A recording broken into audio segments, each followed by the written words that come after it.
Hello dear students, welcome to my YouTube channel HR Sir English Classes। अज्ञानी होना उतनी शर्म की बात नहीं है जितनी कि किसी काम को सही ढंग से सीखने की इच्छा ना हो। यानी अज्ञानी का मतलब अननोन, यानी आप कुछ नहीं जानते हैं तो उतनी शर्म की बात नहीं है। लेकिन अगर आप कोई चीज सीख रहे हैं और उसको सीखने के लिए अगर आप उससे इच्छा नहीं है और आप फिर जबरदस्ती भी सीख रहे हैं तो फिर क्या है, वो उससे शर्म की बात ज्यादा है। क्योंकि आप नहीं जानते तो शर्म की बात नहीं है, लेकिन आप जानने की कोशिश भी करते हैं, सीखने की कोशिश करते हैं, लेकिन आप ध्यान से नहीं करते हैं तो फिर वो शर्म की बात है। तो चलिए शुरू करते हैं। आज हम लोग पढ़ेंगे सिंपल फ्यूचर टेंस को पढ़ेंगे। आज सिंपल फ्यूचर टेंस क्या है और सिंपल फ्यूचर टेंस को कैसे पहचानेंगे, इसको जानने का तरीका भी जानेंगे और इसको बनाने का भी तरीका हम लोग सीखेंगे इस टेंस में। तो सिंपल फ्यूचर टेंस किसको बोलते हैं? यानी भविष्य में, भविष्य मतलब फ्यूचर में कोई भी काम, यानी कोई काम मतलब कोई कार्य, यानी सामान्य रूप से यानी जनरल रूप से क्या हो, अगर होगा। जैसे मान लेते आपको अगर बोला जाए कि मैं कल आऊंगा, तो आने का काम क्या हो रहा है? कल, यानी किसको दिखा रहा है? फ्यूचर को दिखा रहा है। यानी काम जो भी होगा फ्यूचर में होगा, यानी फ्यूचर टाइम में होगा, उसको हम क्या बोलते हैं? फ्यूचर टेंस बोलते हैं। तो सिंपल फ्यूचर टेंस का पहचानने का तरीका क्या है? जब कभी भी आप सेंटेंस को बनाएंगे, अगर आप सेंटेंस को पहचान नहीं पाएंगे कि ये कौन टेंस का है तो फिर सेंटेंस को आप बना नहीं सकते हैं। तो मैं आपको पहले बताया कि पहले टेंस को क्या करो, पहचानो। तो इसका पहचानने का तरीका ये है कि सिंपल टेंस को यानी सिंपल फ्यूचर टेंस को पहचानेंगे तो इसके हिंदी सेंटेंस के अंत में क्या रहेगा? गागेगी रहेगा। और जब भी गागेगी रहेगा तो इसको जान लेंगे कौन टेंस का है, सिंपल फ्यूचर टेंस का है। जैसे वह आएगा, हम लोग जाएंगे, तुम लोग आओगे, वह आएगी, तो लास्ट में क्या आ रहा है? गागेगी आ रहा है। तो आपको जानना पड़ेगा कौन टेंस का है, सिंपल फ्यूचर टेंस का है। सिंपल फ्यूचर टेंस के अंत में यानी simple future tense Hindi sentence के अंत में क्या रहेगा?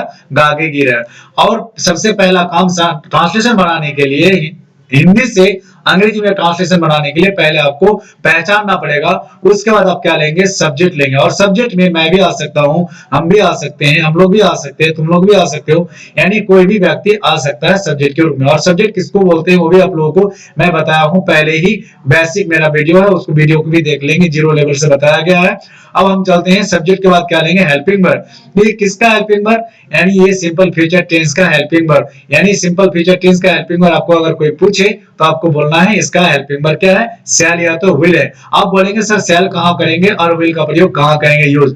तो ये पर्सन कितने प्रकार के होते? 3 प्रकार के, फर्स्ट पर्सन, सेकंड पर्सन और थर्ड पर्सन। तो फर्स्ट पर्सन जो होता है आई और वी, उनके साथ आप किसका प्रयोग करेंगे? शैल का। और बाकी सभी पर्सन के साथ किसका प्रयोग करेंगे?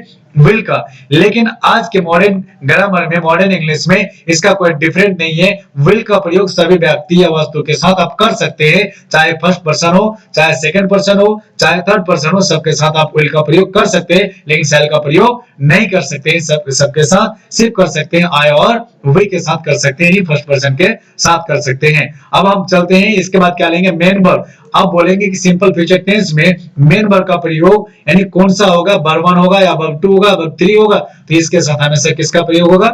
वर्ब 1 का प्रयोग होगा। उसके बाद हम लोग लेंगे किसको? ऑब्जेक्ट को लेंगे सेंटेंस को बनाने के लिए। ऑब्जेक्ट में व्यक्ति या वस्तु कोई भी आ सकता है, मुझे भी आ सकता है, उसे भी आ सकता है, या बुक, पेन, इटीसी कोई भी आ सकता है ऑब्जेक्ट के रूप में। ऑब्जेक्ट किसको बोलते हैं? वर्ब के बाद जो होगा वो क्या होगा? ऑब्जेक्ट। और वर्ब के जो पहले होगा वो क्या होगा? सब्जेक्ट। अब यहां देखना इसका स्ट्रक्चर, किसका स्ट्रक्चर? यानी सिंपल फ्यूचर टेंस का स्ट्रक्चर, यानी सब्जेक्ट प्लस शैल या विल, सब्जेक्ट प्लस शैल या विल। आप क्या करेंगे? सब्जेक्ट प्लस शैल या विल प्लस उसके बाद क्या लगाएंगे? वर्ब 1, उसके बाद क्या लगाएंगे? ऑब्जेक्ट। ऑब्जेक्ट है तो ऑब्जेक्ट दीजिए, नहीं है तो नहीं दीजिए। लेकिन मैंने आपको यहां क्लियर कर दिया, यह जो शैल और विल है और आई और वी के साथ किसका प्रयोग किया जाता है? शैल का। और बाकी सभी के साथ विल का। लेकिन अगर आप कहना चाहते हैं कि नहीं सर आई और वी के साथ भी हम विल का प्रयोग करेंगे तो आप कर सकते हैं, लेकिन शैल का प्रयोग सबके साथ नहीं कर सकते। अब हम एक एग्जांपल लेते हैं, जैसे मैं कल तुमको अंग्रेजी पढ़ाऊंगा। तो सबसे पहली बात, इस सेंटेंस को अंग्रेजी में ट्रांसलेशन करने के लिए आपको क्या करना पड़ेगा? पहले पहचानना पड़ेगा। इसमें लास्ट में पहचान क्या है? गा है। कौन टेंस का है? सिंपल फ्यूचर टेंस का। लेकिन सेंटेंस क्या? पॉजिटिव है। तो अब से पहचानने का तो काम हो गया। अब क्या लेंगे? हम सब्जेक्ट लेंगे। सब्जेक्ट में क्या है? आपका आई है, यानी मैं। तो मैं पहले बैठा दिए, उसके बाद सब्जेक्ट के बाद क्या लेंगे? हम हेल्पिंग वर्ब लेंगे। और मैंने बताया हेल्पिंग वर्ब इसका क्या है? शैल और विल है। तो आप क्या लेंगे? हम शैल लेंगे। यहाँ पर आपका क्या है? शैल है, तो शैल ले लिए। उसके बाद हमको क्या लेना है? मेन वर्ब लेना है। तो मेन वर्ब इसके साथ क्या लगता है? वर्ब 1। अच्छा, ये वर्ब 1 किसको बोलते हैं? जैसे पढ़ना, पढ़ाना, जैसे लिखना, सोना, उठना, बैठना, ये सारा क्या आपका वर्ब है। लेकिन यहाँ पर क्या है, पढ़ाना है, पढ़ाने के लिए क्या होता है, टीच। तो उसके बाद हम क्या करते हैं, टीच का वर्ब हम टीच ही होता है, तो आई शैल टीच किसको जी, उसके बाद क्या चाहिए, ऑब्जेक्ट चाहिए। तो आपका ऑब्जेक्ट क्या है, आपका यू है, और यहाँ डबल ऑब्जेक्ट है क्या आपका, इंग्लिश है। आई शैल टीच यू इंग्लिश, कब पढ़ाएंगे जी, कल पढ़ाएंगे, यानी कल के लिए क्या होता है, टुमारो, आने वाले कल के लिए टुमारो, और बीता हुआ कल के लिए क्या करते हैं, यस्टरडे। तो मैं यहाँ सेंटेंस को बताया कि मैं कल तुमको अंग्रेजी पढ़ाऊंगा, तो यानी अंग्रेजी सेंटेंस को बनाने के लिए, हिंदी सेंटेंस को अंग्रेजी सेंटेंस में चेंज करने के लिए पहले सब्जेक्ट को देखना पड़ेगा, फर्स्ट एंड लास्ट को देखना पड़ेगा, और लास्ट को देखकर पहचानना पड़ेगा कि कौन टेंस का है। उसके बाद सब्जेक्ट को पकड़ना, उसके बाद हेल्पिंग वर्ब, उसके बाद मेन वर्ब, उसके बाद ऑब्जेक्ट का प्रयोग करेंगे, उसके बाद अदर वर्ड्स का प्रयोग करेंगे, सेंटेंस आपका बन जाएगा। चाहे कितना ही बड़ा सेंटेंस हो, पहले सब्जेक्ट को ले लेंगे, उसके बाद हेल्पिंग वर्ब, और इधर से लास्ट से बैठाते बैठाते आपको आ जाना है और सेंटेंस आपका बन जाएगा। अब हम और एक भी एग्जांपल लेते हैं ताकि आपको ज्यादा से ज्यादा समझ में आए। जैसे वह मुझे धोखा देगी, तो बात को समझना, लास्ट में क्या है, देगी, ये कौन टेंस का है, सिंपल फ्यूचर टेंस का है। सिंपल फ्यूचर टेंस का पहचान क्या, आगेगी है।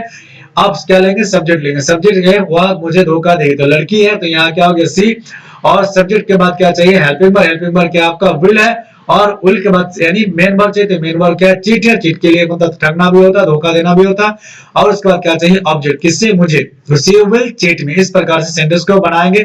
अगर ही होता तो ही विल चीट मी, अगर यू होता तो यू विल चीट मी, अगर दे होता तो दे विल चीट मी, अगर लड़के होते तो बॉयज विल चीट मी, लड़कियां होती है तो girls will cheat me.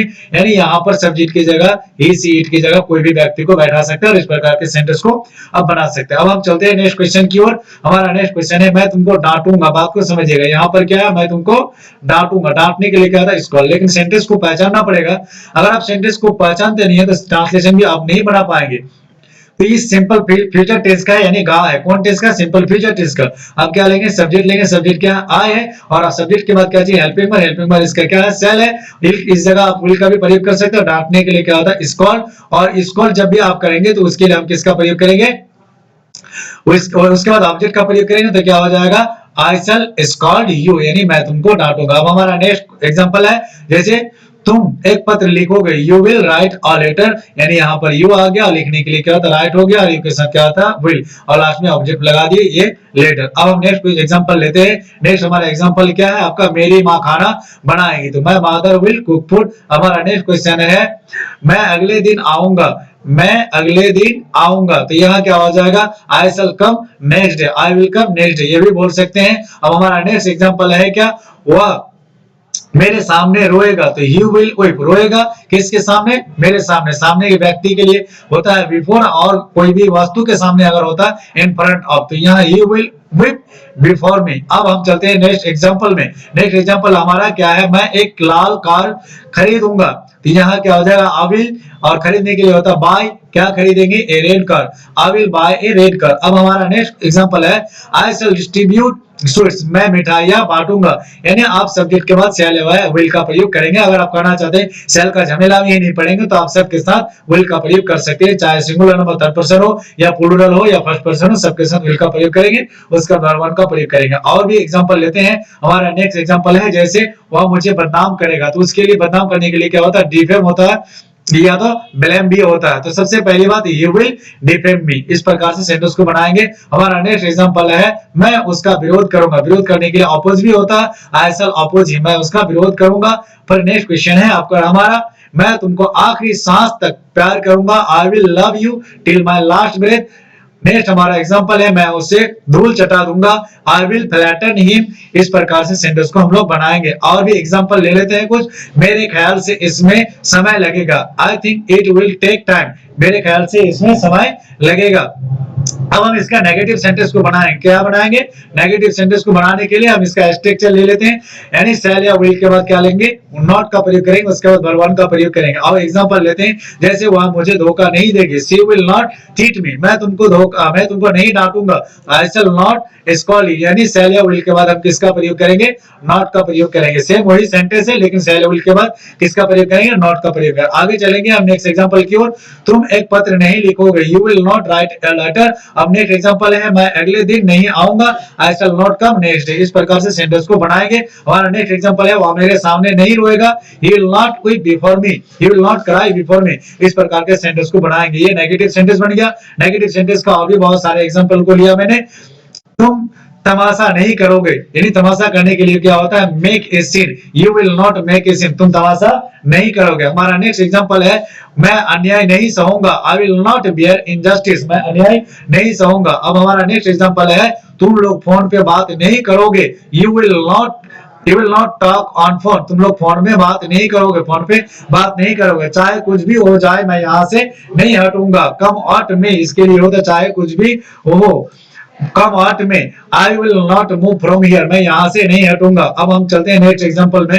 Next example में कि इंट्रोगेटिव बनाना है। इंट्रोगेटिव का मतलब क्या से शुरू होगा, जब क्या से शुरू होगा तो हम क्या से हिंदी में शुरू करते हैं, तो हेल्पिंग वर्ब को क्या करेंगे, आगे कर देंगे। क्या कर देना, सिर्फ आगे कर देना, यानी सेल या विल को आगे कर देना और बाकी उसी तरह से सेंटेंस को बनाना है। तो यहाँ अगर कहते हैं कि वह मुझे धोखा देगी, तो यहाँ क्या हो जाएगा, विल ही या विल सी चीट मी, यहाँ पर इस तरह से सेंटेंस को बनाएंगे, सेल विल को आगे कर दे, कुछ नहीं करना है, उस सेंटेंस को अफर्मेटिव जो बना रहे थे उसका हेल्पिंग वर्ब को इंट्रोगेटिव बनाने के लिए सेल विल को पहले रख देना है। जैसे क्या तुम एक पत्र लिखोगे, तो यहाँ पर क्या है, will you write a letter, यानी सब्जेक्ट के पहले सेल या विल को लेके बढ़ा देना है, अब आपका इंट्रोगेटिव बन जाएगा। उसी प्रकार से नेक्स्ट क्वेश्चन है, क्या मेरी माँ खाना बनाएगी, will my mother cook food, उसी तरह से सेल आई कम नेक्स्ट डे, क्या मैं अगले दिन आऊंगा, इस प्रकार से सेंटेंस को बनाएगा। हमारा नेक्स्ट एग्जांपल है, क्या वह मेरे सामने रोएगा, तो क्या से शुरू हो रहा, तो विल इसीलिए पहले आ गया, उसका मीनिंग कोई और नहीं होता, will he wait before me. उसके बाद हमारा नेक्स्ट क्वेश्चन है, क्या मैं एक लाल कार खरीदूंगा,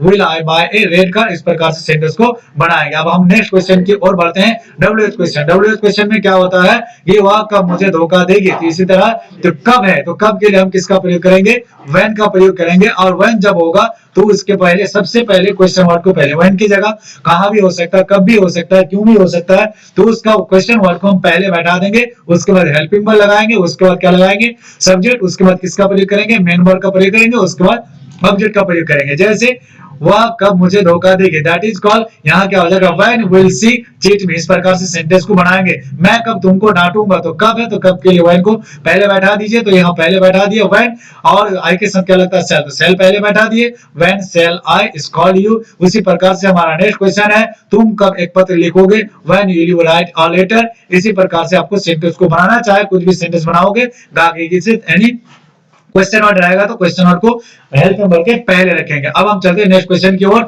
मेरी माँ कब खाना बनाएंगी, when will my mother cook food, इस प्रकार से सेंटेंस को बनाएंगे। Thank you for watching this video, like and share and subscribe my channel.